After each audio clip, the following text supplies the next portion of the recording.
It is now 7 p.m. and I'd like to call the meeting to order. We are calling Norfolk Oaks Community Council meeting study session to order. Roll call, please. Commencing roll call. Vice Chair Aponte. Councilmember Esser. Councilmember Whitney. Councilmember Daly. Councilmember Parisi. Councilmember Orozco. Councilmember Salmon. And Chair Prado. Here. Thank you. We'll now move to public comment. Does anyone have a public comment on any topic not on the agenda? As a reminder, the council may not discuss or take action on items not on the agenda. Do we have anybody online or? No one online? No public comment at this time. Back to you, Chair. Okay, great.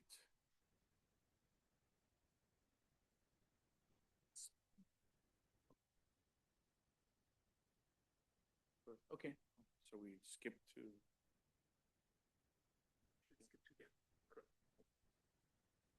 Okay, we will now move to the agenda item 4. We'll skip 3 for now. We'll now move on to agenda item 4, which is one of our 2 agenda items on San Mateo County Emergency Management Department. Welcome.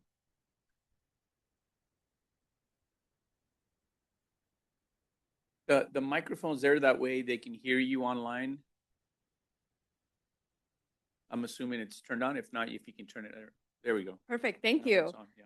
Hello, everyone. I'm Shruti Thaputkar. I'm the Director of Emergency Management. Thank you for having me here today. We were invited to present today to really talk about community emergency preparedness. And today, next slide. Today, we're really going to talk about what emergency management is and does, and why it matters. The community survey we did and how it's going to affect what we are doing, and the unincorporated areas of emergency management, how we tie into them, and how you can prepare today. Next slide. So there are 4 phases of emergency management: preparedness, response, recovery, and mitigation. And these are the 4 phases that we help coordinate. So for example, and in many different types of incidences. So in blue skies, when nothing's happening, we're doing preparedness activities. In gray skies, we are doing preparedness coordination monitoring. And then in dark skies, when it is bad out there, then we are actually doing all of those things and bringing people in at the EOC level that are going to be making policy decisions for the entire operational area, which includes the boundaries of San Mateo County. So there's another way to think about us, which is like the ICU. So does everyone know what the intensive care unit is in the hospital? Yes.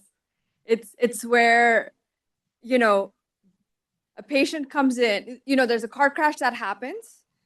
First responders respond to the car crash. They transport the patient to the emergency department. If the patient is even sicker, they go to the ICU. And in the ICU, there's a team of people that then care for that one patient, that coordinate that patient care. And that's what we do. We coordinate large-scale disasters. So during a regular emergency, like a fire, like an apartment fire or water main break, it would be your local first responders or your departments that would be taking care of it, like Department of Public Works. Next slide. So you can see that here. If you live in Redwood City, I know you all don't live in Redwood City, but I want to show you what it looks like for a city government. A disaster or emergency happens, first responders, so that's CBOs, schools, businesses, first responders all respond to whatever that emergency or disaster is. Then it's the local government that is responsible for taking care of that emergency. So in this case, it would be the city of Redwood City. Then it comes to the operational area or at the county level where we would be doing that coordination. And then if that doesn't work, if we are overwhelmed, then we will go to the state of California for help. So how does that work here? Next slide. So for everyone that lives in unincorporated area, especially in North Fair Oaks, your first responders are San Mateo County EMS that is staffed by the ambulance company called AMR. Your fire is two groups, Redwood City Fire and Menlo Fire, both respond to it. And then to the sheriff's office. So this is your first response. Then if something happens that they can't take care of, they go to county departments for help. So for example, OCA steps in or Department of Public Works steps in. If they can't take care of something, then we would come in to help coordinate. And then we'd go to the state. Any questions?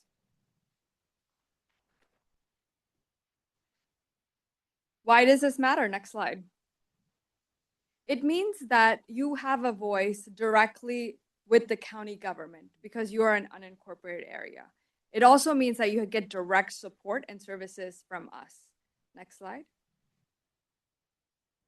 So we are a brand new emergency management department. We've been around for about 4 years. Before that, we were in the sheriff's office. We were called Office of Emergency Services. And we are different by design because we wanted to represent and understand what the community needs are and how we can translate that into our work plans and how we can translate that into supporting the community to prepare to be resilient. So we did a community survey and 20 cities and the entire unincorporated area responded. About 3,000 people responded to the survey. The survey was available in English, Spanish, and Chinese. There was an extensive community outreach, including from all of our CBOs. So about 44 CBOs pushed it out to our communities. It was designed with equity in focus, and it was paid by Measure K funds. Next slide. And here you can see that we've had respondents from locations. The third highest location was the unincorporated areas. What this means is that you all really care about emergency management because this is really a self-selected group of people that decide to take the survey. We also had very few people on the other side, Colma, being very few people that took the survey. Next slide. So what are we doing well? We are doing well with people signing up for alerts. Most people about 70% of the people that took the survey said they signed up for alerts and warnings. About 50% of them said they assembled supplies and updated supplies regularly. They took steps to make home safer. So this is regular everyday maintenance, whether it's home hardening or making sure that you're testing some of your emergency supplies. SMC Alert was trusted widely, and batteries and first aid kits were very common in most of the emergency preparedness kits. How are we not prepared is what do we need to work on? Communication plans. This was something that was missing. So during an emergency, we expect phone lines to be very busy. We expect data when you send an SMS to be very busy. So what is your communication plan with your family if there's a disaster? And there's also, alongside this, where are you meeting your family? This was also missing. People that packed for supplies rarely did emergency drills. And by that, I mean knowing ways to go in and out of your apartment complex or your neighborhood, many ways to go out and in, because usually we take the same route in, same route out, right? So thinking about that and actually just doing a drill one day. Multi-day food supplies and water supply. You need a lot of water for you to stay in place. It's about 3 gallons per person a day, which is a lot. But if you think about where the water is stored, for example, if you have a large heating apparatus that heats your water, then if you have a 30-gallon tank, that's 30 gallons that you have stored. So thinking about that. And then neighborhood planning is rare. There's a lot of different neighborhoods that have CERT, but CERT is a lot of investment of people's time. And people usually that are in CERT, it's hard. They're usually retired or they've taken time off from work to be able to attend those courses. So how can we prepare neighborhoods at a smaller, quicker, faster level? This is another thing that was a gap. Next slide. So top concerns among residents. What do you all think of this? Earthquake being number 1. Not in California? Tornadoes maybe? So earthquake, we live in earthquake country, right? We know that there's going to be the next one. Some people say we're past due for it. Some people say it's coming. We can ask the geologist over there in a few minutes. But that is the biggest concern. Wildfire, especially in the coastal and the hillside communities, where they have one way coming in and one way leaving. And power outages was another top concern. And what are your concerns in North Fair Oaks, would you say, your residents?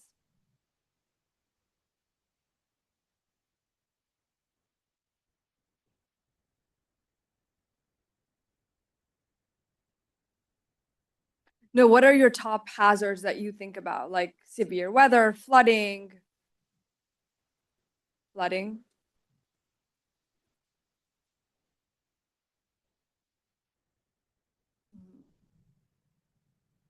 Please.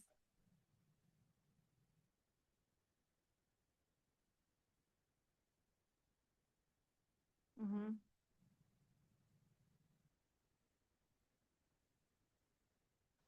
Yeah.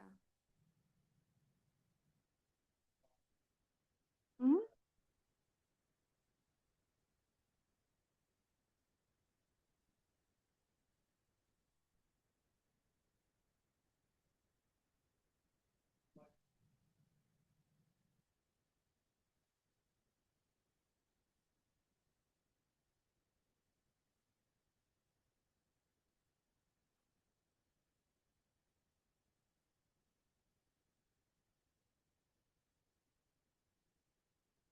So,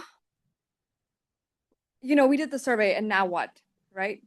And what now is that we are taking this information of what the public said and we have designed, this affects us in a few different ways.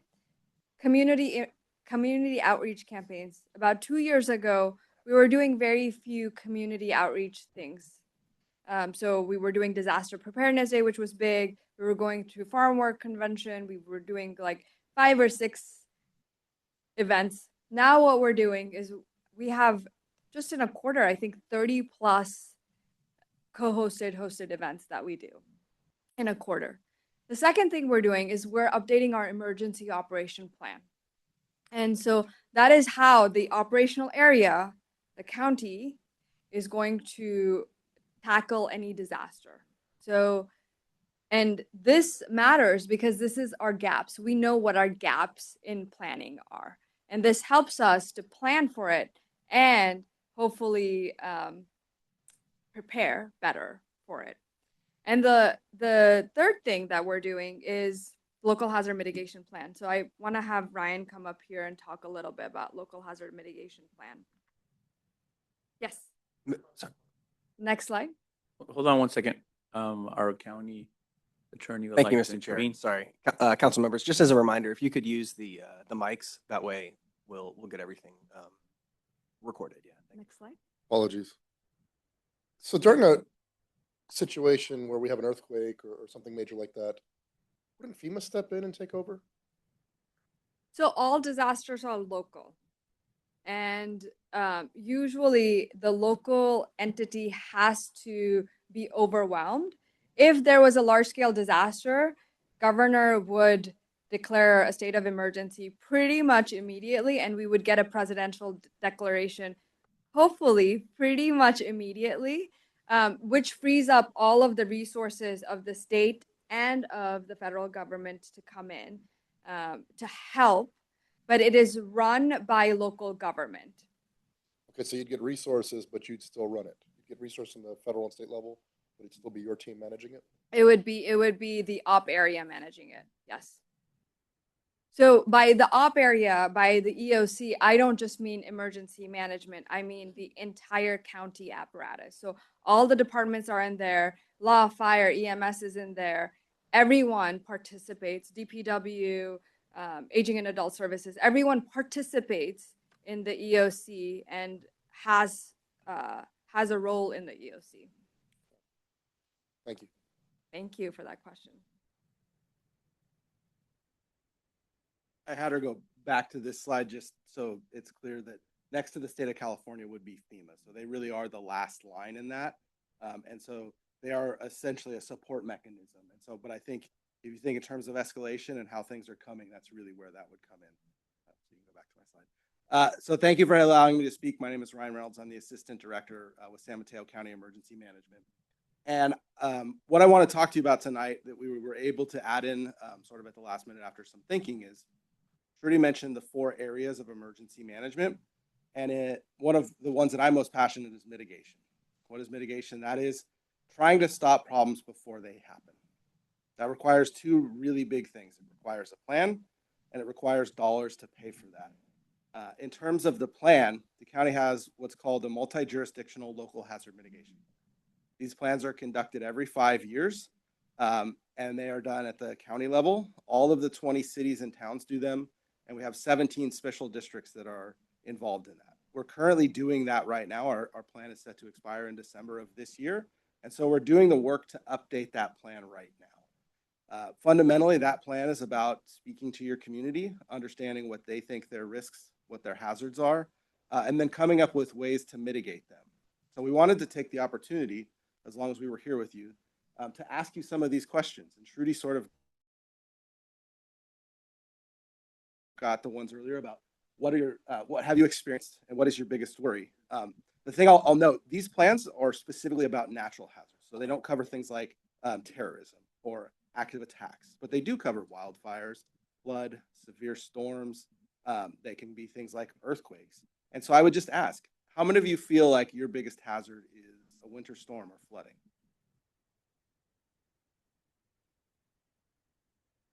How many of you feel like it could be a wildfire or a very massive fire? And how many feel like earthquakes? How many of you feel like all of them? And that is the case, right? And so the plan is really about meeting with groups like this, having an opportunity to get your feedback and understand where the perceived hazards and threats are. Those are taken into account, and we do risk scores. And then we come up with a plan. And earlier I mentioned money. The real reason we do this plan is this plan makes us eligible for hazard mitigation grant funding. And so we bring it to you to help spur ideas. And so I will ask the last question, but give you time to think about it and what your answer is. What mitigation ideas should be a top priority? If anyone has any now, we're happy to listen to them.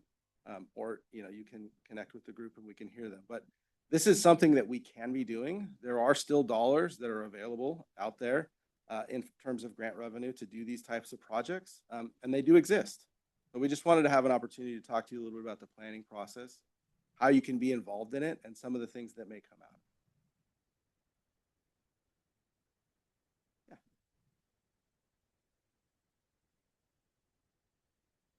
The fire 2 years ago at the new affordable housing complex. Apparently there were residents years ago that expressed some concern about there only being one entryway into that.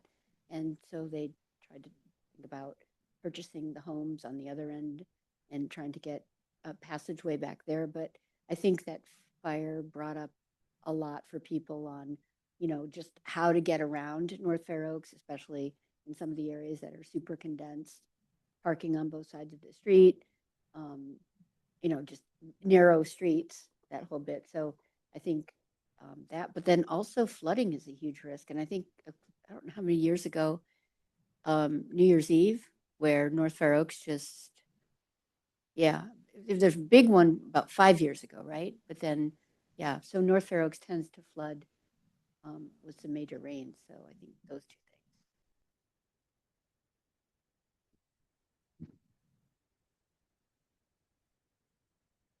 Insurance rates just, parts of us got designated as a flood zone in NFO, and insurance rates just skyrocketed.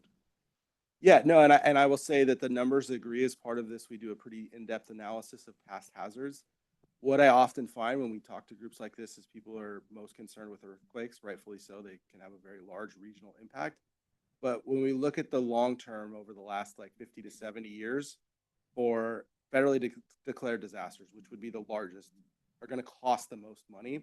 They're also the easiest to study because they have sort of the best data collection, and the data is the most uniform. We see far and away we're much more impacted by winter storms, by flooding. They happen at a much more regular rate, and the actual fiscal impact to them is significantly greater. So I think one of the things that we should think about when we're talking about emergency management, and for you all about emergency planning and preparedness, is that when we're building a plan, when we're thinking about what we may do in emergent times, winter storms, flooding really should be at the top of our list. And because power outages are going to come along with that very often too. We could experience power outages at many times, but they are often frequently concurrent with those types of events. And so that's one of the things that I like to pass along is really, if we're thinking about for ourselves, how do we best prepare? What is the thing that is most likely to happen to all of us in this county? It really is severe winter storms and the flooding that can be associated with them. Thank you, guys. I will go back to Shruti.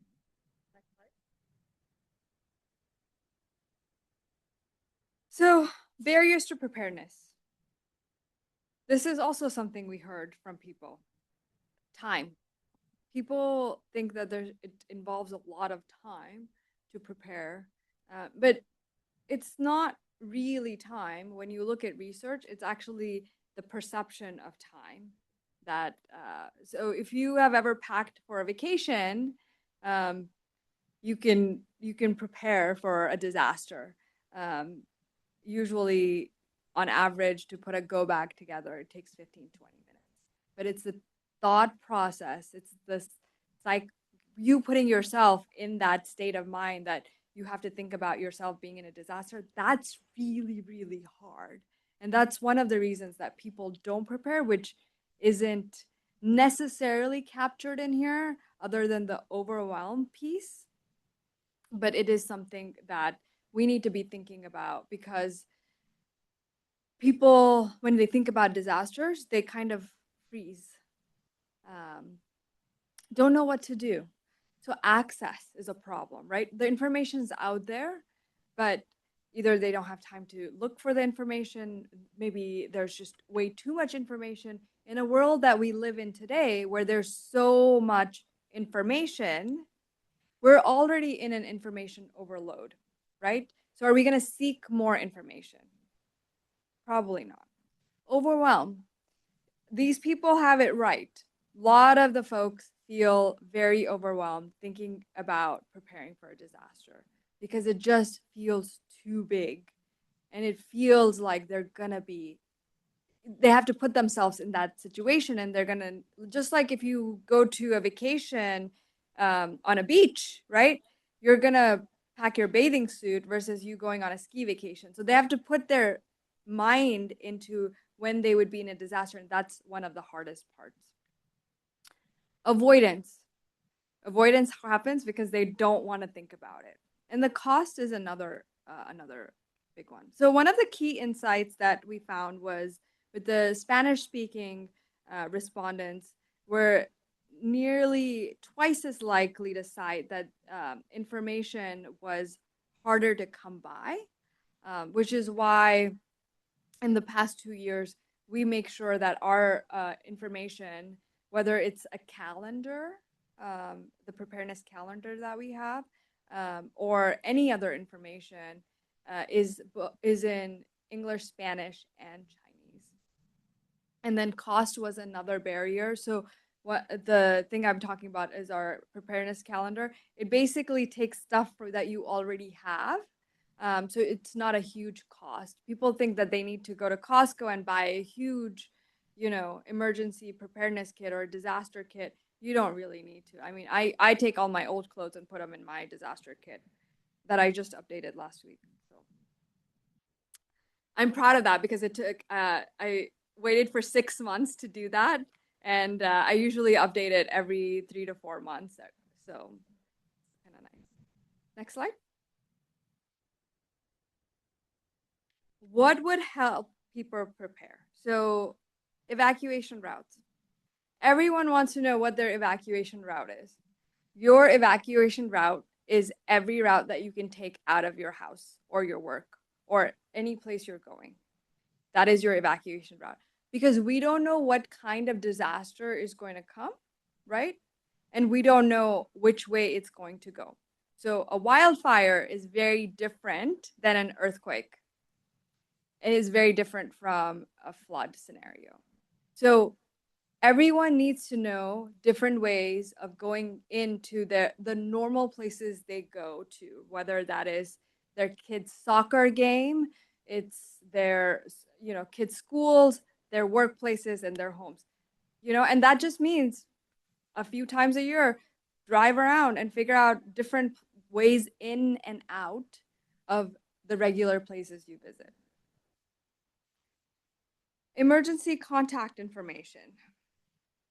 This was something that was interesting because we automatically assumed at the Department of Emergency Management that people have an emergency contact, that people can list an emergency contact.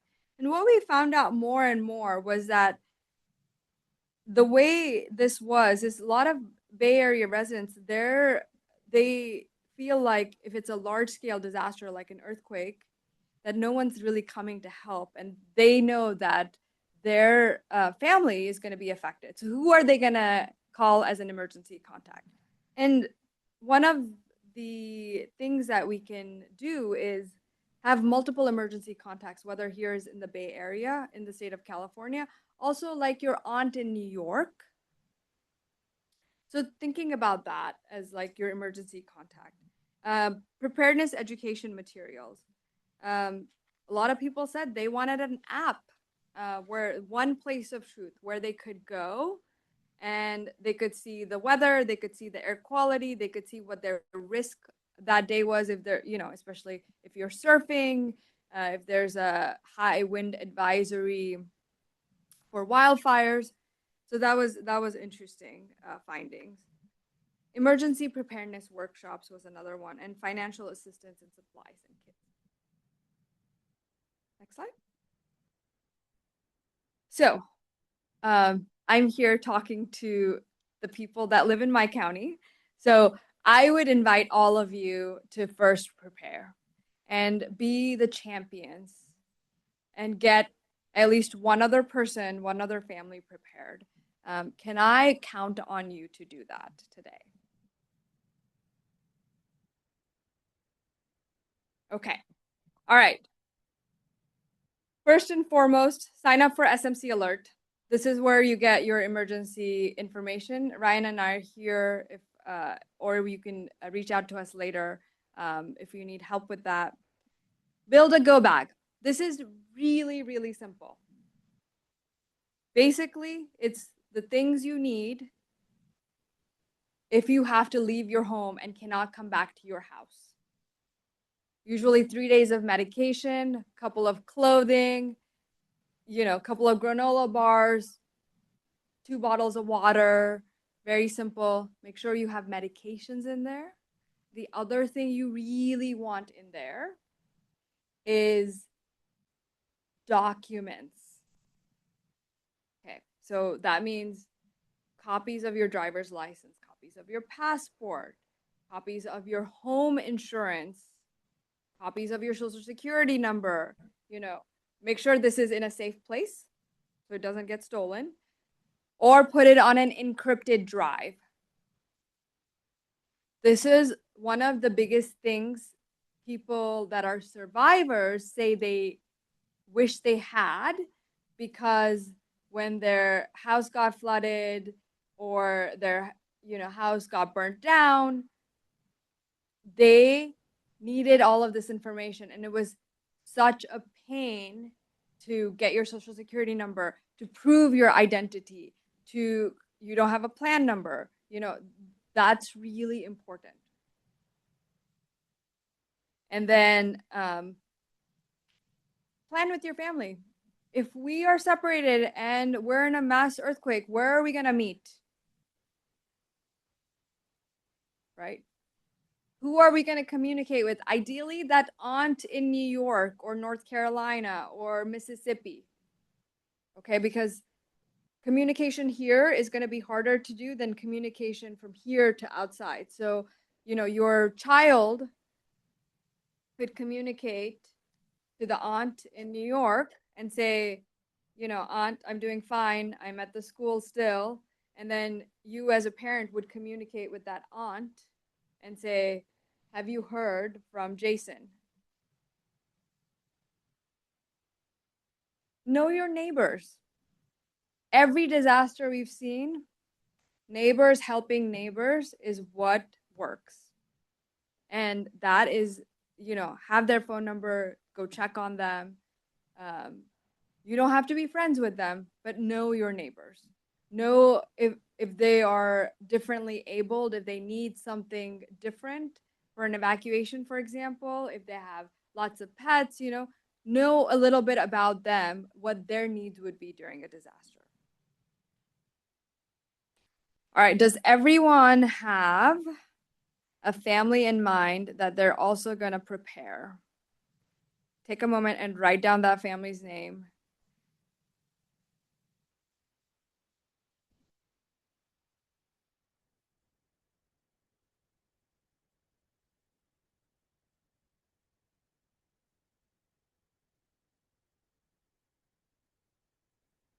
We will send you the calendar, the preparedness calendar, that will help you through this, and a checklist as well, to make it simple and easy for you all.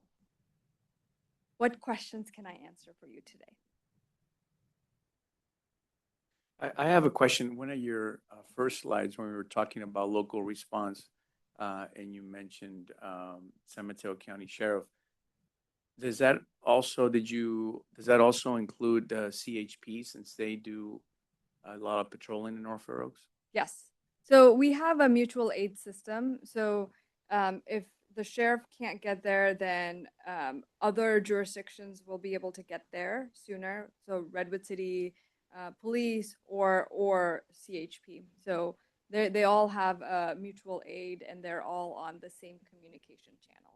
And that's the same for local jurisdictions like Atherton Police?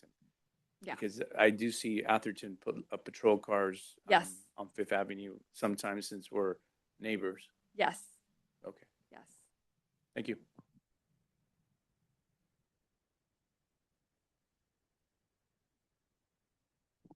I did the CERT training with the Menlo Park Fire Protection District. It was like 3 half days at the Mhm. warehouse in East Palo Alto. It's pretty good, and they give you free stuff. So you get the tool to turn off the gas main, and like a green vest and a fake hard hat. it's worth doing if you care. I'm thinking that the youth might be the bridge to reach a lot of people. You know, maybe both parents are working, but if the kid is in junior high or high school, and we could do like a junior cert training and have them bring home like planning, like we need to have like a go bag, we need to do these things. That could be the bridge because a lot of people have maybe work or life commitments that make it hard for them to imagine going to like 3 Saturdays like I did. But their kids could because they're supposed to be doing stuff after school. Or you can even actually do it on campus as something with the curriculum. I don't know. I'm just throwing that out. Yeah, absolutely. So I believe it was Central County Fire that put on Junior Cert, and they were very successful in that. And so it was one of the pilot programs. Usually Central County Fire does a couple of pilot programs. They also did Mandarin Cert as well, which was the first in the state of California. So there are some fire and cities that are piloting different ways of reaching the populace. Great idea.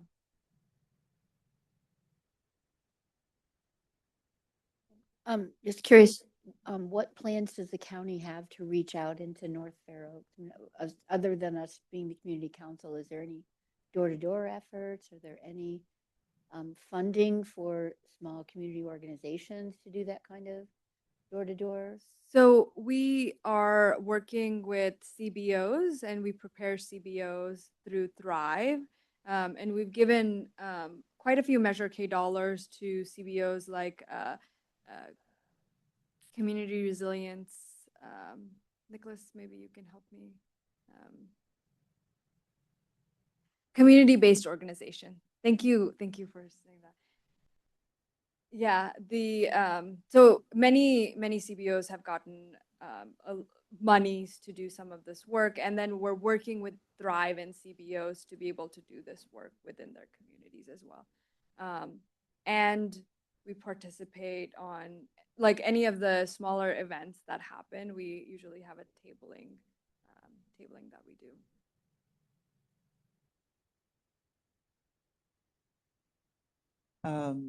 So I work at a school site, Yes.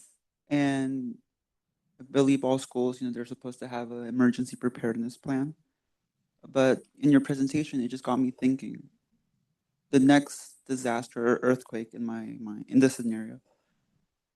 Let's say, you're at school, you're an employee at a school. They have their own plan, and you're kind of responsible to stay there until, everything's clear over there. But whenever we have drills, people jokingly or not say, I'm going to get out of here. I'm not going to follow this plan. I'm going straight to my family. And so I guess my question is, how do you balance that? What do you prioritize? Because again, like you said, it's hard to imagine yourself in that scenario. But when it does happen, the first thing a lot of people are going to think is, I don't care about the school plan. I'm going to my family. They need me. Yeah.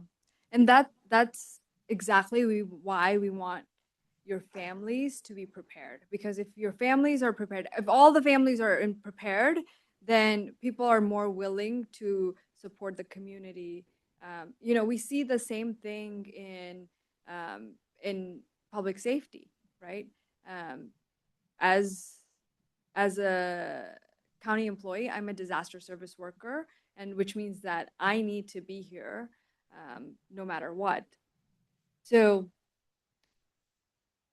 there's nothing that we can do really, and I know that that's not the best answer, but I do believe in the human spirit, and we've seen that over and over again. When life gets tough, people come in and get together, and somehow the human spirit is enough. So you may have a couple of people leave, but enough people stay to help out is what I noticed. And that was the same thing during COVID. I mean, we had people quit, but people that stayed for 16 hours every day, including Saturdays and Sundays.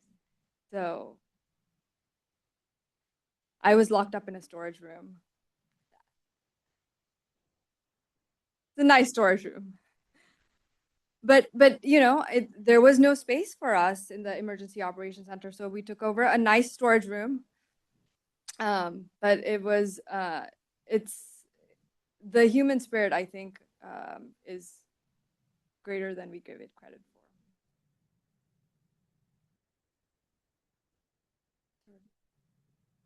There's a community-based organization that a former council member started. His name's Ever Rodriguez, and he started the North Fair Oaks Community Association. And one of their initiatives is like emergency preparation and getting like block captains and walking your neighborhood and getting to know people. And I'm not like totally engaged with him, but I applaud his work. And that's an existing CBO that's like trying to do the heavy lifting. Yeah. But they don't have enough volunteers to reach more than a few neighborhoods out of what 15,000 people we got. They might have organized 500 or 1,000. I don't know. Yeah. Well, that's fantastic that work's being done.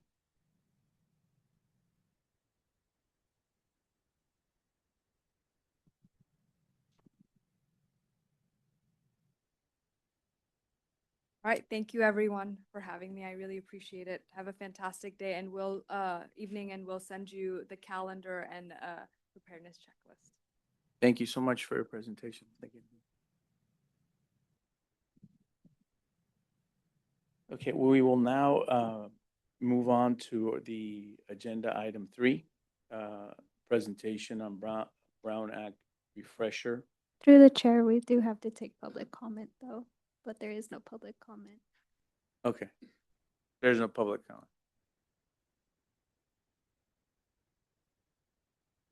My apologies, there is one hand raised.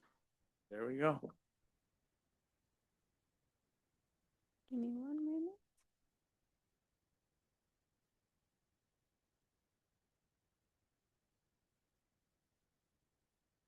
Yes.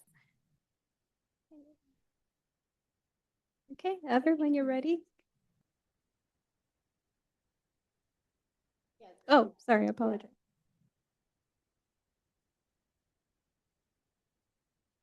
Okay,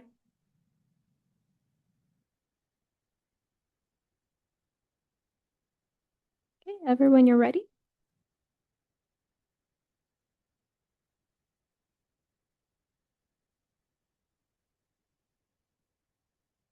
Ever, we see your hand raised. When you're ready, you may speak.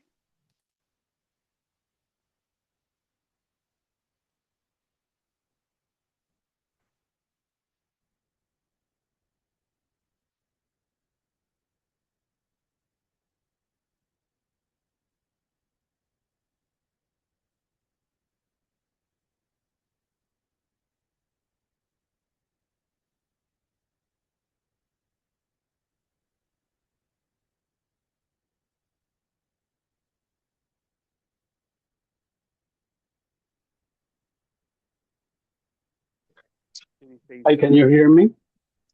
Yes, we can Okay. hear you. Oh, excellent. Yeah, thank you. Thank you so much.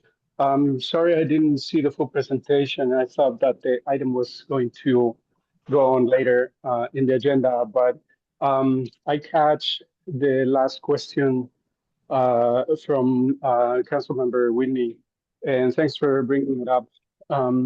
So following up on that, I wonder if there is any support from the Department of Emergency Management for neighborhood groups that organize block by block, raise awareness through the neighbors. It seems to be one of the more, I guess, safer ways to keep a community well communicated and protected. So if you can expand a little bit on what kind of support does the County of San Mateo is envisioning to provide to community organizations that are trying to implement or organize around emergency preparedness. Thank you.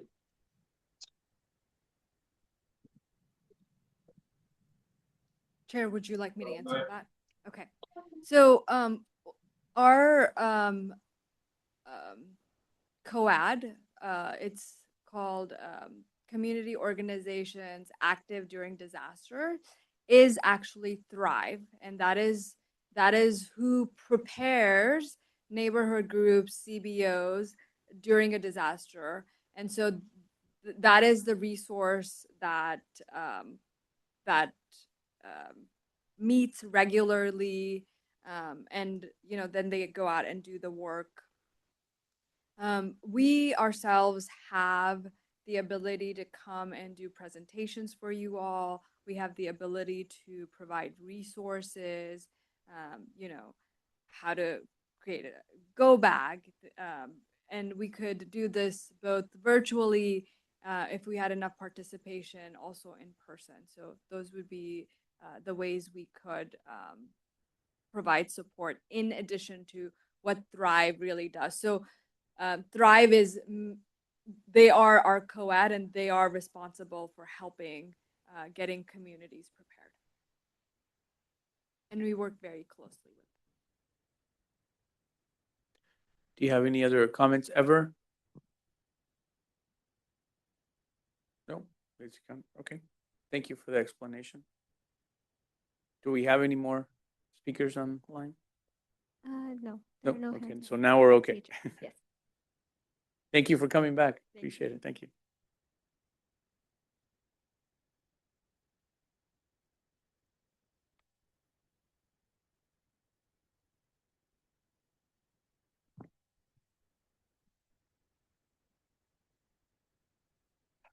I'm glad you feel that way. All right. Good evening, council members. For the record, my name is Brian Pettit, a deputy county attorney with the county attorney's office. First of all, I want to apologize for joining you late today. I want to assure you I was very much on time for the meeting that was not occurring at the community center. I misread our agenda, so thank you for adjusting the order of the items tonight. I am here to give you a refresher on the Brown Act, as well as to go over some recent changes to the Brown Act, which are a bill called SB 707, that if you haven't heard of it, implements some pretty significant changes to the Brown Act around the area of teleconferencing. So that's what I'll be going over tonight. Let me just tell you this. This is scheduled for 30 minutes. It's just a refresher. I'm going to move briskly for you so as to keep things moving. If you want me to slow down or go over anything in more detail, just let me know. So first off, what is the Brown Act? The Brown Act is California's sunshine law, our open meetings law. This is from the preamble to the bill. The people of this state do not yield their sovereignty to the agencies which serve them. People insist on remaining informed so that they may retain control over the instruments they have created. It's really about people retaining control of local decision making. That is Ralph M. Brown. It's been on some version of it has been on the books since 1953. So members of legislative bodies have been frustrated by its requirements for almost 75 years. Next slide. So here's the fundamental rule. All meetings of a legislative body of a local agency shall be open and public. The exceptions are few and narrowly construed. The way I like to think about the Brown Act is just by unpacking each of those underlying terms. The case law on the Brown Act, we err on the side of public access. So if it's a close call, courts will almost always err on the side of providing more public access rather than allowing meetings to occur outside of a noticed and public meeting. So the first term we're going to discuss is legislative body. This one's very easy. Next slide. So a legislative body, it includes any commission, committee, or board, permanent or temporary, decision-making or advisory created by a formal act of the local agency. The North Fair Oaks Community Council is a permanent advisory committee created by resolution of the board. And so all of your meetings are required to be open and public. Next slide. So a subset topic of legislative bodies are subcommittees. So your council is authorized to form subcommittees, and there's really two flavors of subcommittees. The first one is a temporary advisory committee. It's composed solely of less than a quorum of the legislative body, and it serves a limited or single purpose. These are sometimes referred to ad hoc committees as ad hoc committees. These are not legislative bodies. So you can form an ad hoc committee that can meet, that is not required to comply with the strictures of the Brown Act. That is contrasted with standing committees. So standing committees are legislative bodies subject to the Brown Act. So if you were to create a subcommittee that either has continuing subject matter jurisdiction, right? So it's just an ongoing subcommittee. We want a subcommittee that is responsible for roadway safety in North Fair Oaks, has continuing subject matter, that would be required to comply with the Brown Act. Also, if it has a meeting schedule fixed by formal action of the body, that makes it a standing committee subject to the Brown Act. Ad hoc, not required to comply with the Brown Act. Standing committee is required to comply with the Brown Act. Question? So if it's part of our work plan, then it's a standing committee? So if it's designated in the North Fair Community Council as the work plan for the year, doesn't that make it a standing committee? If a committee is formed that has continuing subject matter jurisdiction, that's not temporary, and has continuing subject matter jurisdiction over a single issue, then it is a standing committee subject to the Brown Act. But I'm not familiar with any committees that are not temporary in nature. Okay, yeah. that would still- No, our subcommittees are ad hoc. So we're okay. We're not a standing. Great. So those are our legislative bodies. Up next, what is a meeting? A meeting is when a majority of the members are present at the same time and place to hear, discuss, deliberate, or take action on any item within the subject matter jurisdiction of the body. So you are a 9-member body with 1 vacancy. That means a majority of the members is currently 5. Okay, so that's our magic number. Present at the same time and place. That means with the aid of technology, right? It doesn't mean you're literally in the same place. We're talking about email, phone call, text, right? Any of that can be constitute a meeting. Hear, discuss, deliberate, or take action. Very broad, right? It's not even, doesn't have to even to be sort of an affirmative discussion. If you're all in the same place and hearing matter that is relevant to your body, that could constitute a meeting. And then subject matter jurisdiction of the legislative body. Think of that as any matter concerning county business that may impact North Fair Oaks. Pretty broad. Okay, Question. so if we were to meet the majority, but in a social setting, not discussing any matters that pertains to our function as council members, that would be okay? It would be okay, and we are going to discuss that in 2 slides. Okay. Next slide. So usually individual communications between council members are okay, right? Individual, it's not going to be a majority, should be fine. There's 2 instances where that can become a problem. One is called a daisy chain or a chain serial meeting. That's where member A contacts member B contacts member C and talks about what member A said. Member C goes down the line and you're starting to share information, even though it's a series of individual communications that could build into an improper meeting that should take place in an open and public meeting. Similar idea, hub and spoke or intermediary serial meeting. That's where someone, say a member of the public, goes to member A, discusses something. They go to member B and say, oh, I talked to member A and here's what they think about XYZ. And then they go and take that to the next person. So instead of the members building an improper meeting, it's where a third party is going and meeting individually. So if someone comes to you and is starting to share information that they spoke to another council member, you should just have caution, right? Make sure that you're not hearing information from a majority of the members outside of our noticed public meetings. So that's what is a meeting. Next slide. This is what is not a meeting.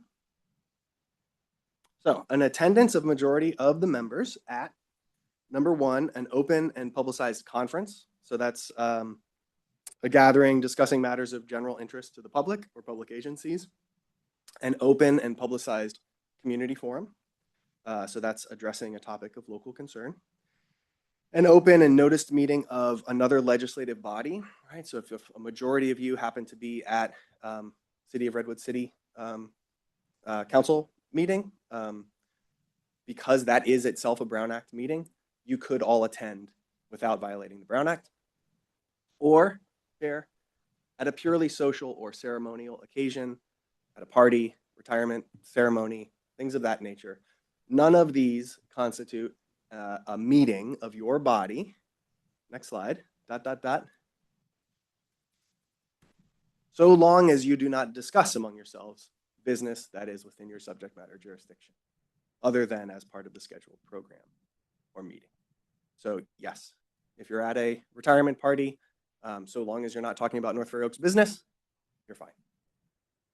If you're at another Brown Act meeting of a different legislative body, so long as you're not discussing among yourselves other than as part of the agendized meeting, you're okay. And this is, again, only if we were a majority of the council members. Correct. Okay, so if there was only 2 or 3 of us, then they would be fine. But 5 or more, no. That is the number, 5 Thank or you. more for now. Next slide. So we have 2 types of meetings that you need to really be worried about. Regular meetings. So for regular meetings of an advisory committee, they have to be held at the time and place as designated on the noticed agenda. So despite my inability to read it, the notice agenda does identify the location, and that's how you know where the regular meeting is. Decision-making bodies actually have to identify their meeting location in bylaws or a resolution or some sort of formal action. But because you're an advisory body, you're able to do it on a meeting by meeting basis. So the agenda has to be posted at least 72 hours in advance, and then each agenda item has to be briefly described. So we take care of the agenda, sort of the formalities of the agenda for you. Next slide. Those are regular meetings, and then you also can call special meetings. So a special meeting can be called by the presiding officer, right, the chairperson, or by a majority of the members of the body. And when a special meeting occurs, written notice has to go to every member of the body, local newspaper, and has to be posted on the website 24 hours in advance. There are also emergency meetings, but I can't think of an instance where the North Fair Oaks Community Council is going to need to meet on an emergency basis, so I left that one off. In the interests of time. Next slide. Okay, so this is one that comes up for us, right? Non-agendized items. The rule is we only get to discuss stuff that's on the agenda. That's our baseline rule, right? If it's on the agenda, we can talk about it. If it's not on the agenda, generally we can't talk about it. Here are the exceptions. You can briefly respond to public comment. You can ask a question for clarification. Every agenda we do this, even though it's, frankly, it doesn't have to be agendized, but we do it. You can make a brief report on your own activities, right? So you get to report out on your own activities, provide a reference for factual information, or you can request that staff report back on an issue or that an item be placed on a future agenda, right? So we have a little bit of wiggle room for non-agenda items, but the general rule is if it's on the agenda, we can discuss it. If not, save it for an agendized meeting. Okay. Next slide. So Brown Act meetings have to be open and public. That means the rights of the public have to be protected. The public has the right to attend meetings without registering their name or providing other information. Public has the right to record the proceedings, audio, visual, unless they're persistently disruptive. The public can come and record Brown Act meetings. The public has the right to address the body on each item of business, as well as any other matter of public interest. So that's why we have general public comment at the beginning, or usually at the beginning of the meeting, and then call for public comment on each of our agenda items. Chair, is there a question?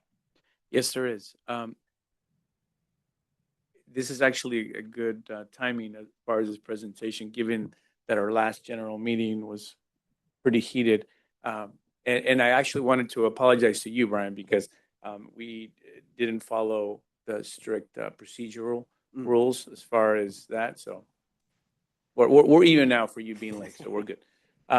No, but my question is, there were in that particular meeting last month, there were several individuals that spoke more than once, and we were already in overtime. I mean, we left that facility over 10 p.m. Right. So when there's a case like that, we don't want to censor anybody. We want everybody to speak, but we can limit a speaker to speak once over the one issue, one topic, right? We cannot allow them to continue to fill out speaker cards and then they speak 2 or 3 times over the same issue.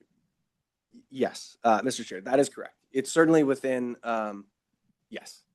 You can limit public comment on each item to one person gets to speak one time. That is the general rule. During your deliberations, if someone wants to reopen public comment and ask a question of a public commenter, that's something that can be done, through the discretion of the chair. But generally, during public comment, there should be one speaker should speak once. Yes. Okay, and then also, is it the discretion of the chair to also limit this if we have, 30 or 40 speakers like we did at the last meeting? Can we reduce the 2 minutes to 1 minute, for example? Or is that not allowed? So there's no prohibition on that in the bylaws. I would say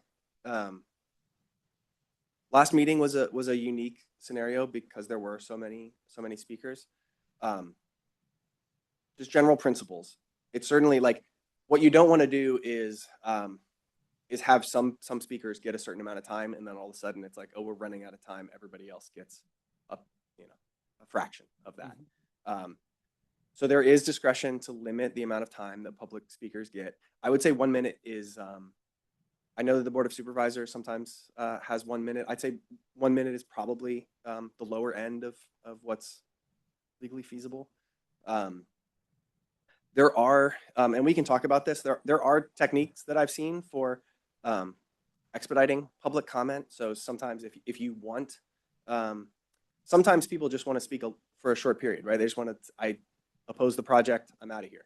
There is an opportunity. One thing I've seen is the chair can say, look, if anybody wants to be done in 30 seconds, if you want to give yourself 30 seconds, if you want to give yourself 1 minute, we'll call you first, right? So you can come up, say your 30-second piece and be done. If you want your full 2 minutes, we'll call you later. So some people being able to jump the line, sometimes that shortens the public comment period. So there are strategies for shortening it without, while being fair to everyone and without limiting the public comment too much. Okay, and also if there are, because we had several families that came up, could they concede time from one family member to another? Is that allowed? So again, that's not something that's specifically addressed in your bylaws or in the board's standing rules. It is something that many bodies do prohibit, right? So given where things stand currently, I think that's really at the chair's discretion, or ultimately if the committee as a whole feels strongly one way or another, I think you could prohibit as a sort of an ad hoc rule, people conceding time to one another. It's certainly a normal, typical practice that some bodies just don't allow. Okay, thank you. Questions? It's not a question. I would love to have this discussion though about last week because I was so proud of the community showing up and I'm so glad it went so late so that everybody got a chance to speak. So I wouldn't want to limit anybody because they needed to say what was on their mind. So I don't know. I mean, that was part of the beauty of it, I think. I might be wrong. You guys might disagree. Yeah, I was late, but I mean, people got to speak up and super passionate about it. And, you know, in the 5 years that I've been on the council, I was really grateful that happened.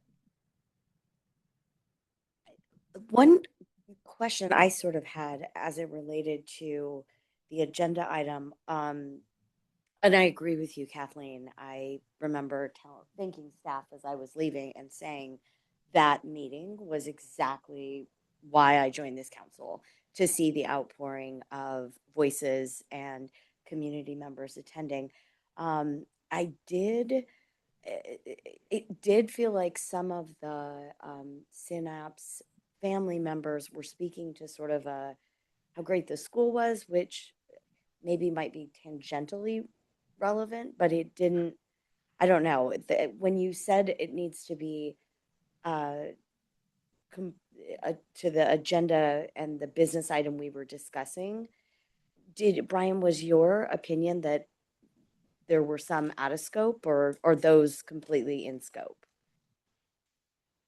I would say,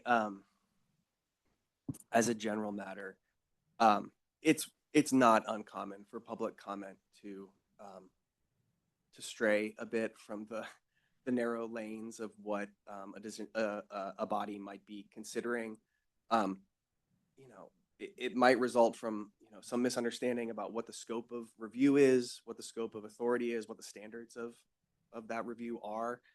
In my opinion, I didn't hear anything at our last meeting that I thought required sort of circumscribing public comment. I think as a general rule of thumb, so long as people are broadly on topic, they're typically given their due. I was at a Fair Political Practices Commission meeting earlier today, and I did see the chair during public comment say, "Oh, this is not really on the topic. Please connect with this department or this person," kind of just redirecting the meeting. But I did have a question a question in regards to that first point, that people can attend without registering name or providing other information. But unlike these speaker cards, they ask for name, email, address, city, and then please state your name and address for the record when you make a comment. Before I knew all of these things, that you're allowed to not give your name or any other information. When you see this, it feels like you have to. So I don't know if we could put like optional or like an asterisk there. And then I know like at other meetings, like if you're joining on Zoom, they ask for when you're registering for the meeting, they ask for your name, email. So I don't know. I guess that's just my confusion in that. Like, yes, people can attend and be anonymous or call in and be anonymous, but when the public sees these type of things asking for other information, it feels like you can't. Yes. So the right of the public to attend meetings, that specifically has to do with like registering just to show up, right? So there can't be like a sign-in sheet where you're writing your name down just to come to the meeting. I'd say it's actually a grayer area as to whether someone can address a topic of public concern, specifically one like, for instance, the permit that you were considering last week, where people were specifically addressing something that impacted an interest that's going through the county permitting process. I think it's a little bit, well, frankly, it just is a little bit grayer as to whether people can address a specific topic without identifying themselves. If you can ask someone or require someone to identify themselves, if they're giving evidence on the record in order for interested parties to know who's speaking. So this is specifically about attendance and about registration, and so that's really what that's focused on. I had two other things I wanted to go back to. One was I wanted to clarify about redirecting public comment. Certainly, distinguishing general public comment from public comment on matters on the agenda, that's absolutely something that it's worth and appropriate to jump in. If someone is trying to speak during general public comment on an item that's on the agenda, it's absolutely appropriate to ask them to wait until the agendized item. And then because I've mentioned the discretion of the chair a few times, I want to be clear that like when I talk about generally within the chair's discretion to sort of manage the meeting and make decisions about the amount of time people have and things like that, that's always subject to the ultimate decision-making of the committee as a whole, right? So everyone has equal rights as a member on this body. The chair is tasked with managing the meeting and making decisions. But ultimately, if the committee as a whole wanted to establish, a different procedure, there is a way to do that. So I just want to make sure that's cleared in. Just to be clear, if the chair said we're only doing 1 minute, and a member was like, I think that's not enough, I move that we keep the 2 minutes, and that motion passed, then the decision of the committee stands. I also just want to I think there was a bit of confusion too last week because I'm been trying to always remember that the first time we speak, it's only to ask questions of the applicant. Like we can't give our opinion. And so everything, okay, it has to make a question. But then we were all of a sudden, we asked our questions and then a motion was made. And I was like, well, wait a minute. I asked a question, but I didn't get to comment. And so that got a little weird last week because all of a sudden it was a motion to, vote on it. It's like, well, wait, we haven't fully commented. We haven't heard anyone's comment. So is that fair that it's questions first, then our opinion comes out? Yes, the answer is yes. So parliamentary procedure is not my topic tonight, but I'm happy to address it. But what you're discussing is more about sort of the procedures of the meeting. That's not addressed in the Brown Act. I just want to be clear about that.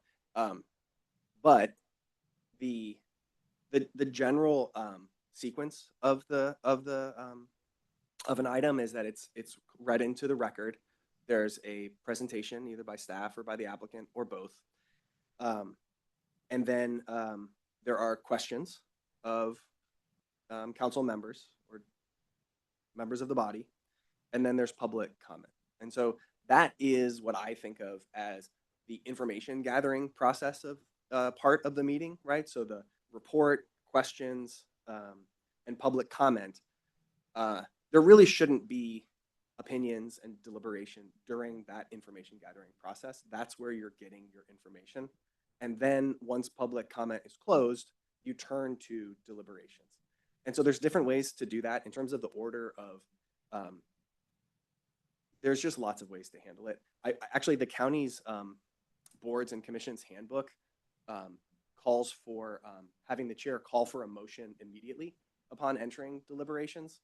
So getting a motion on the table and then discussing it. Frankly, I'm not used to bodies doing it that way. I'm actually more used to there being, one by one discussion of opinions, deliberations back and forth, and then a calling for a motion. That's not something that's imposed by, like I said, not imposed by the Brown Act. It's not imposed by your bylaws. Ultimately, it's at the discretion of the chair and the committee to sort of work through how you want to address deliberations. Okay. We'll keep moving to the next slide. More rights of the public. The public gets to criticize county policies, procedures, programs, as well as individuals, employees, and officers, so long as they're criticizing their acts within the scope of their authority, right, of their official capacity. So you have to put up with criticism, and then the right to access information and documents. So the right to inspect or obtain agendas and any other non-exempt writings made available to a majority of the members at the meeting. So this is something, I don't know if you've noticed that I'm sensitive to, but if someone wants to distribute something to you, right, as a committee, that material needs to be made available to the public as well, right? So at a meeting, we can't distribute things that are secret just to the decision makers that the public doesn't always also have access to. Okay.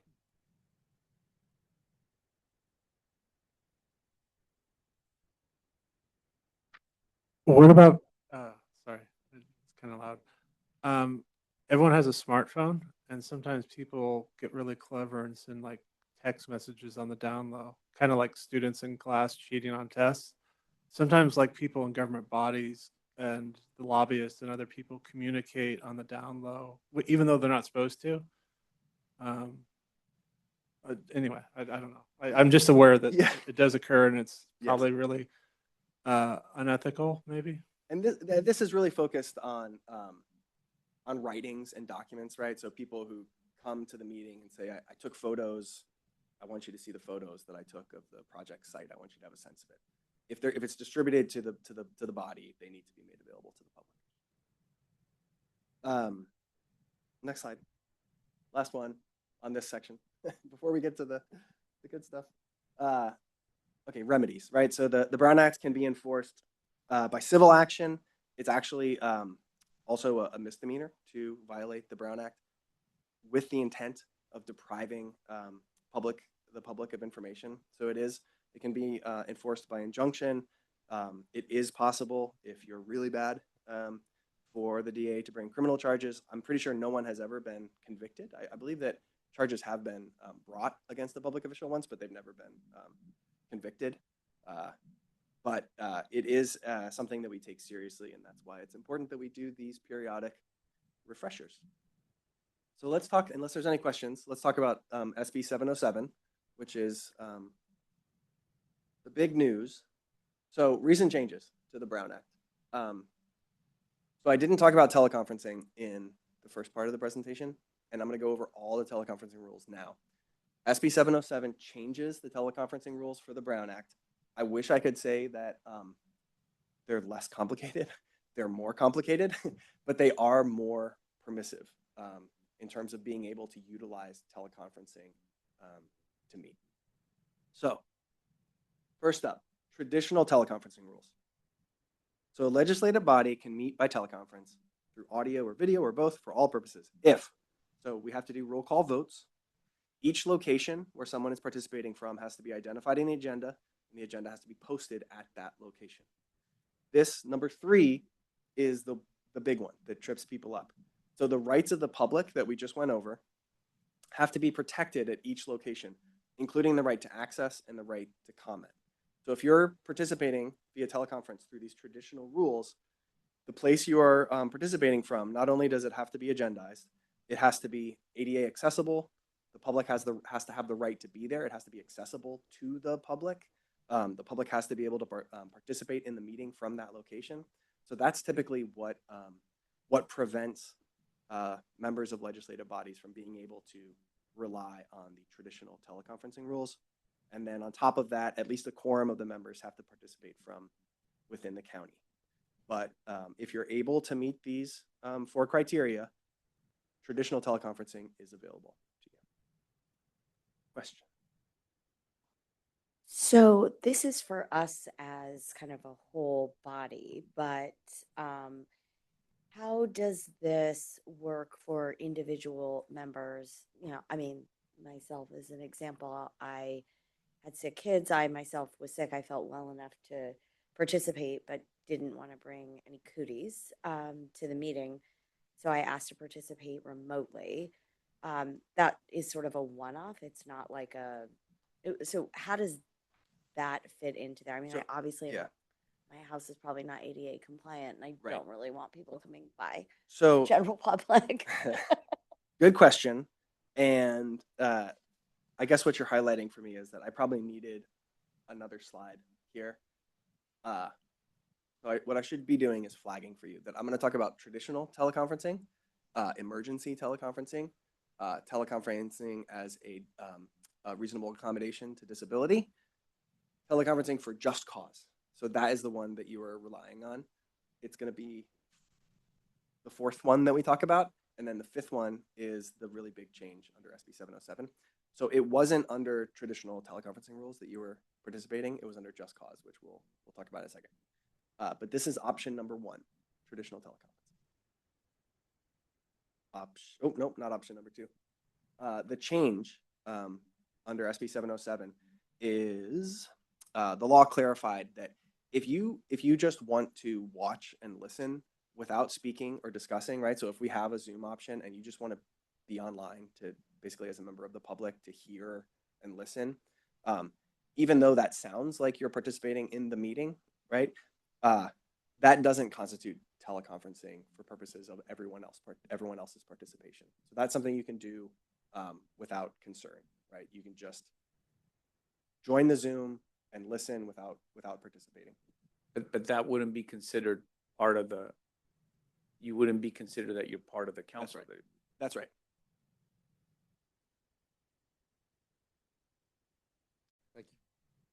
Last Wednesday, I was at the HCDC, Housing and Community Development Committee meeting, and they were discussing something similar to this.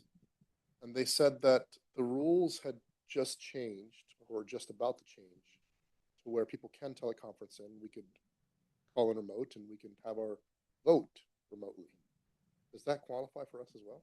That is number 5 on my imaginary slide, which is teleconferencing for eligible subsidiary bodies. And that's Way ahead. Got it. hang in there. We'll be there soon. Next slide, please. Okay, so this is something that we understood to be the law until prior to SB 707, but SB 707 clarified and codified this rule, which states that members with a disability may teleconference as a reasonable accommodation if they request that of the agency. You have to participate through audio and visual technology unless you're prevented by your disability from doing so. These other ones, so you have to disclose any present adults and your relationship to them. I think a lot of people have heard this one before under the Just Cause teleconferencing.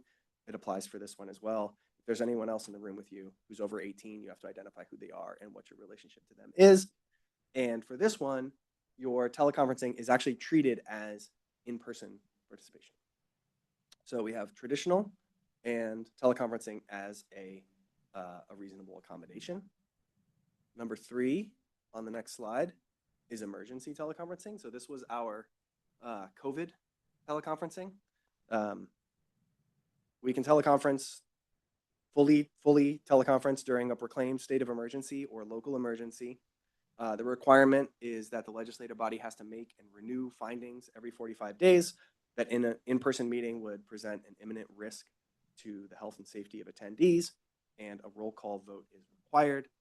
Hopefully we don't have another extended health emergency anytime soon that requires this, but this is the COVID teleconferencing exception. It applies to other emergencies like you heard about.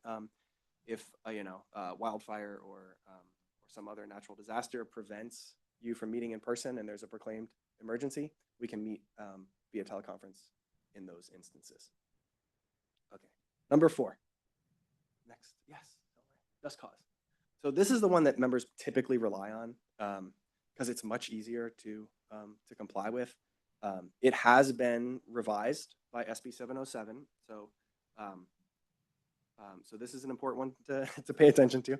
So it allows members to teleconference for what's called just cause 2 times per year without complying with those traditional rules. Okay, so I put 2 times just so you know the statute has different numbers based on how often the body meets, but because of the cadence of your regular meetings, for you it would be 2 times. The rule is you have to notify the body at the earliest opportunity, and that could include at the start of the meeting, right? So if you don't have an opportunity to reach out to staff in advance of the meeting, but you want to hop on Zoom, you have a contagious illness, you can join online and explain your need to teleconference under the Just Cause. And then a quorum has to participate from one public physical location clearly identified in the agenda. So we need at least 5 members in one room, either here, the community center, or some other physical location, in order for people to use the Just Cause teleconferencing. Keep going. Oh, question.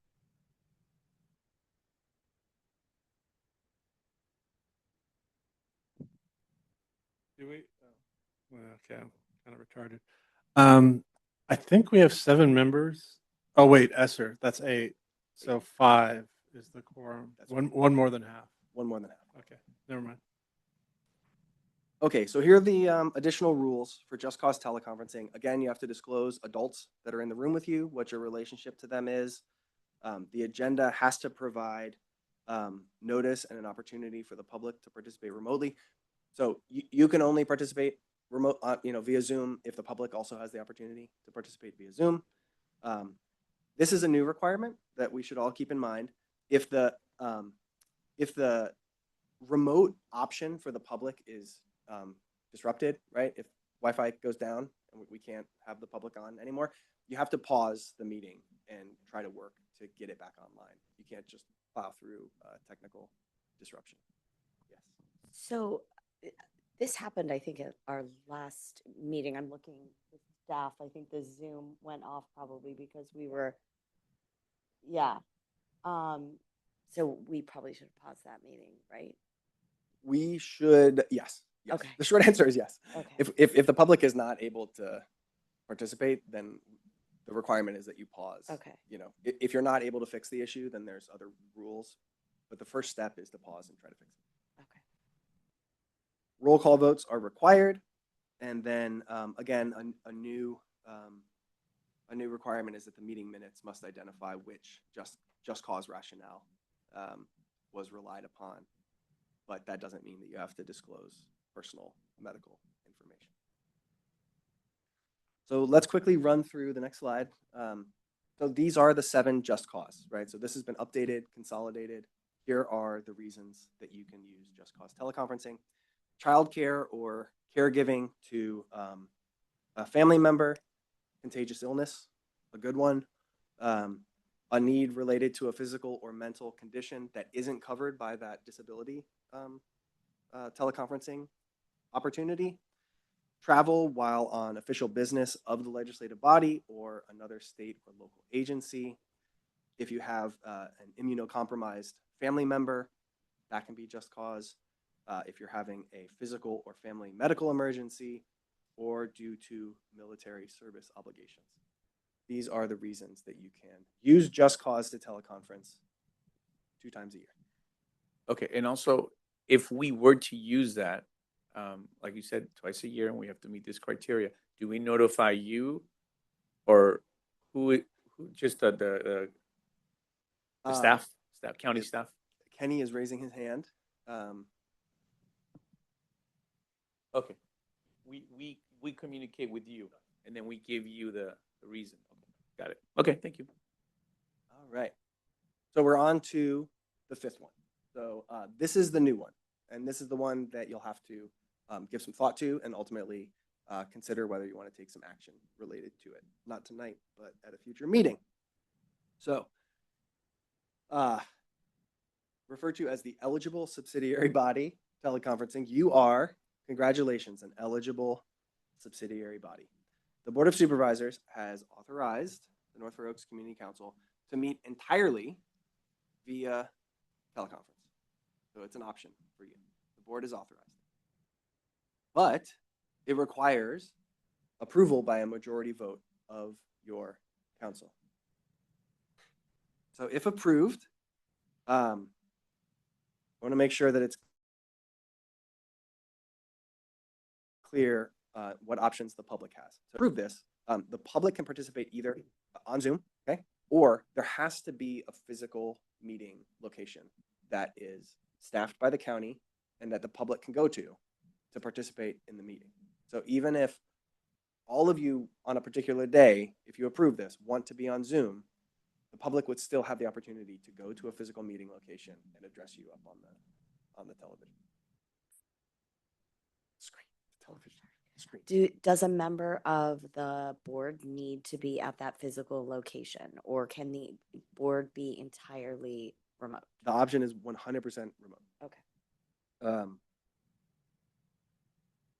Members participating remotely must appear on camera, again, unless you're prevented by a disability. So if you approve this, it doesn't mean that everyone has to be online. It just means for any particular meeting, any or all of you could be online without complying with any of these other teleconferencing requirements that we just discussed. Okay. Next slide. There are sort of our standard teleconferencing requirements. You still have to disclose any adults present with you and your relationship to them. Roll call votes would be required. Don't know how important that is to you, but if you've gotten used to the time it takes to do a roll call vote for every single thing that you do, if you approve this and people are participating online, you'd be doing a roll call vote for every single action. And I don't think this applies to anyone here, but any elected officials that are serving in their official capacity can't rely on this provision. They always have to show up to the meeting. But there's no one appointed to this council. There's no ex officio elected official that's on this body. So you're going to have an opportunity to think about this. So I'm going to pause here and just see if there are any questions about the eligible subsidiary body rule. Board of Supervisors decide this. So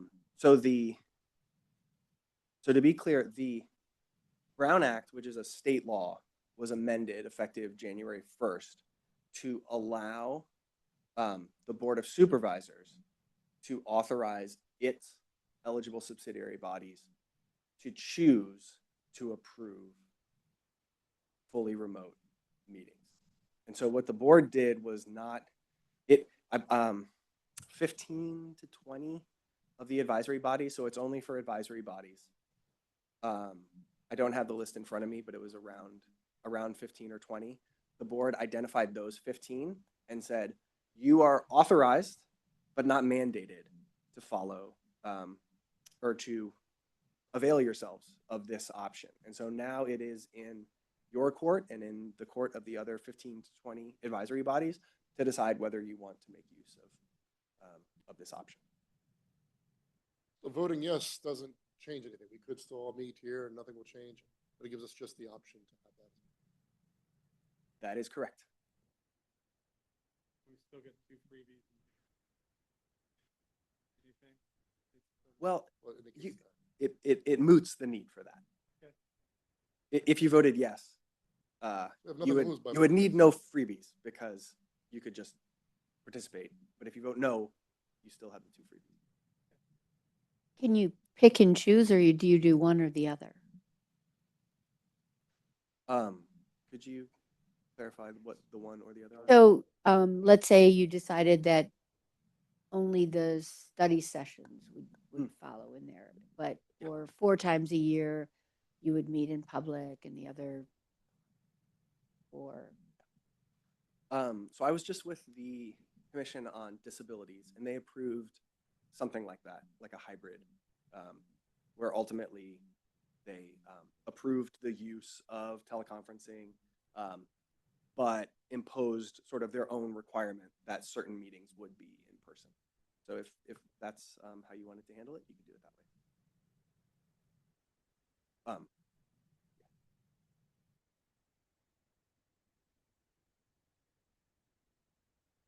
There was one more provision that we had in our last meeting where you don't need to invite the public into your home address if you say the yes. For remote. There was a provision where you don't have to. Right now, if we're going to be remote, we have to tell public and post in the agenda ahead of time where we're at and open it to everyone to say, show up at our door. Right. That doesn't have to happen. That you still have to do that under the traditional teleconferencing rules. Traditional, yes. Traditional. Just Nothing. cause, no.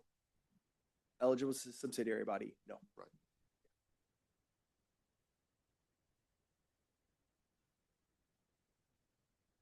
Seeing no other questions, I have just a couple more slides. I promise to be brief. There were just a few other changes. So the prior law was that the chair could remove members of the public who are persistently disruptive in the meeting. Amendments to the Brown Act clarified that that applies to online participation as well. If you're being persistently disruptive, there is an opportunity to cut that individual off. Next slide. There was a clarification to the public's right to record. So it confirms that members, if you think about that slide, I had a whole list of different ways that you could record things. The new law, what it says is you can record anyway. It doesn't matter how you're recording it, so long as you're not being persistently disruptive, you get to record public meetings. And then, really quick, next slide. There was some clarification on social media use, so this may very well be relevant to you. These are long slides. I'm just going to tell you what the rule is because it's pretty straightforward. Basically, if you are responding on social media to a post from a constituent or from the county itself, you can do that. right? You can comment on it, you can like it, you can react to it however you want. But next slide, you can't do that with each other, right? So if you are connected on social media, you cannot be interacting on matters that are within your subject matter jurisdiction, right? So if you're responding to, I don't know, like a birthday or something like that, that wouldn't be covered. But if you have a post about something that's substantive, sort of about community business, you cannot interact on social media with one another, but it's fine to do it with members of the public or with the agency itself. Last slide, I promise. This is it. You'll get a copy of the Brown Act. That didn't used to be a requirement. We used to have the option of giving you a copy of the Brown Act. If you don't have one yet, it'll be coming to you, but the requirement is you actually get. Can we get it electronically and save the paper? I believe you can get it however, I would send it electronic. however you'd like. And that's all I have. If there are any more questions, I went a little bit over, so thank you for Oh, thank you. entertaining me. Very informative. And so the eligible subsidiary body vote could be placed on a future agenda if you're interested in doing that. We aren't agendized to do it tonight, but if you're interested in taking that up and having a fuller discussion about it, you can ask that it be put on to a future agenda. Thank you so much. Okay, thank you so much. Highlight over here. All right. I'll be back for your next periodic. Refresher course in 12 months. Can we move to adjourn or do we have others? One more question. Yes, Kathleen. I thought study sessions were not recorded. I thought it was an open forum. No? No, it's still official county business. Because there's a quorum present, might be accepting future agenda items. Treated like a public hearing.